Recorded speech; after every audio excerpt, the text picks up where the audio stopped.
as billions of people around the world were thrown into financial strife during the pandemic. Roughly 2,640 people, who make up the top 1% of the world, weren't feeling any heat. In fact, these billionaires were making even more money. Now, you definitely won't become a billionaire overnight, and probably not in a few months or years. However, you can get on a path towards financial security and freedom through investing. The big question is, when should you start and how much do you need? Hi, and welcome to Optimal Wealth. In today's video, we dive into what it really takes to start investing in terms of money. We will also tell you exactly why starting young is a game changer. Stick to the end as we will reveal the common traps people fall into when investing that costs them for life. With that, let's get started. Right off the bat, how much do you need to start investing? The market has come a long way from where it was a few decades ago. Today, there is really no lower limit when it comes to how much you can invest. Thanks to what's known as fractional investing, modern investors can buy stocks in a company or fund based on how much money they have or want to use. Depending on the investment broker, that can be as little as $5. So, say you want to buy a stock whose share price is $250. However, you only have $50 in your checking account. Instead of waiting to get the $200 and risk missing out on a potential stock price increase, you can invest your $50 in exchange for 20% of a share. Now, say you have the $250. However, you are afraid of investing it all in the stock and then it plummets. This is a valid concern, and it's why investors are advised to diversify. What you can do is spread out your money. Buy a fraction of that share you're interested in, as well as fractions in a couple of other companies. So now you have a diversified portfolio with your risk spread out. With index funds and ETFs, things are even easier. A variety of stocks and bonds are already pre-selected for you, and the amount you invest gives you a small slice of each company within the fund. That said, more and more brokers are embracing the concept of fractional investing to attract more investors. But you want to look beyond this offering when choosing a broker. Costs also matter, so ensure they don't charge minimum balance fees or high commissions on transactions. Bottom line, you need money to invest, but that money can be any amount.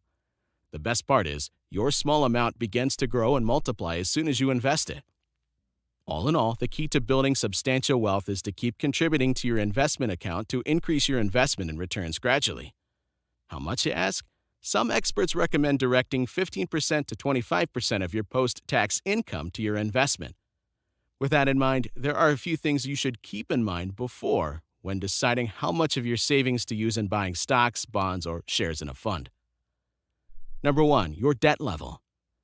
Not all debt is bad. However, some debt can negate your investment efforts, defeating the purpose of investing in the first place. If you are paying off a higher interest on a loan than you can potentially earn from an investment, then you are better off paying off debt first. Let's take the example of Jane, a recently employed nurse. She has a student debt that accrues a 4% interest annually. On top of this, she has a credit card balance which charges her an interest of 16%. But she wants to retire early and thinks, maybe I should try investing in the stock market. Now, the average yearly stock market return for the past 3 decades has been 10%. This means her credit card loan will likely cost her more to maintain than she will earn from investing. So it would be wiser to direct the extra cash she wants to invest into actually paying off her credit card debt faster. Only then she can focus on wealth building while slowly paying off her student debt.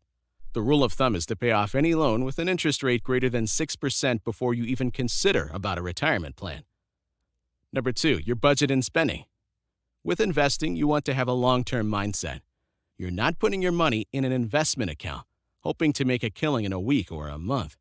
Even if you do make short-term profits, most will go to fees and taxes if you withdraw your gains frequently. Instead, you want to take advantage of the power of compounding and allow your gains to grow tax-free. That is why it's important to understand your spending beforehand.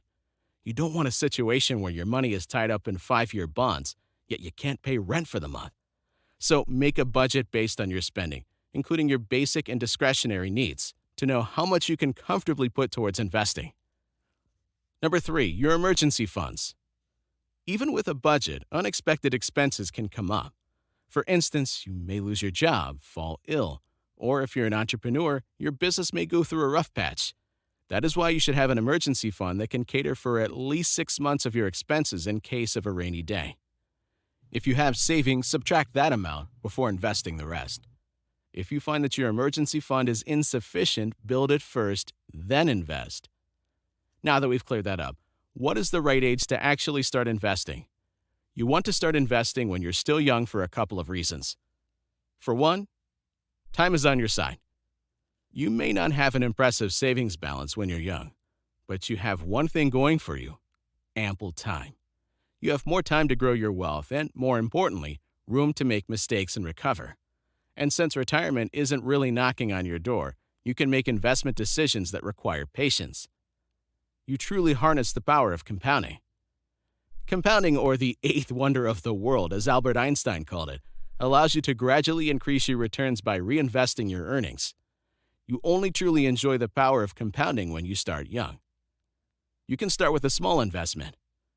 Another advantage of starting young is that it actually doesn't matter how much you have. You can start small and create a significant wealth by the time you're older.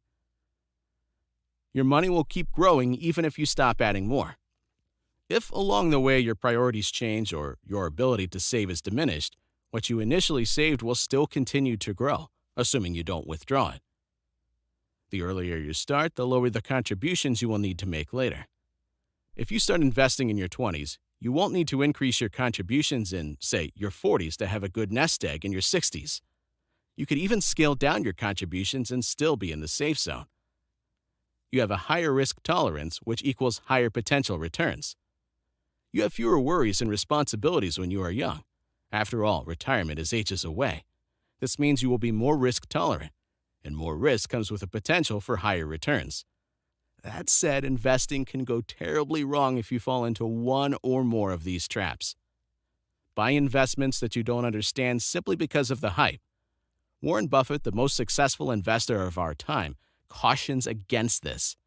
If you're a newbie, you're better off investing in an index fund. Purchasing stocks in a company because you love it. You are in the business of making money. Putting all your eggs in one basket. Remember, investing is risky and diversification is key. You want to make returns quickly. Patience is key in wealth building. Investing based on emotions. Emotions often lead to irrational decisions. With that, we have come to the end of the video. Now, over to you. When did you start investing? How much did you start with? Share your experience in the comments. While at it, like the video and subscribe, as we will be dropping more insightful videos soon. Thanks for watching.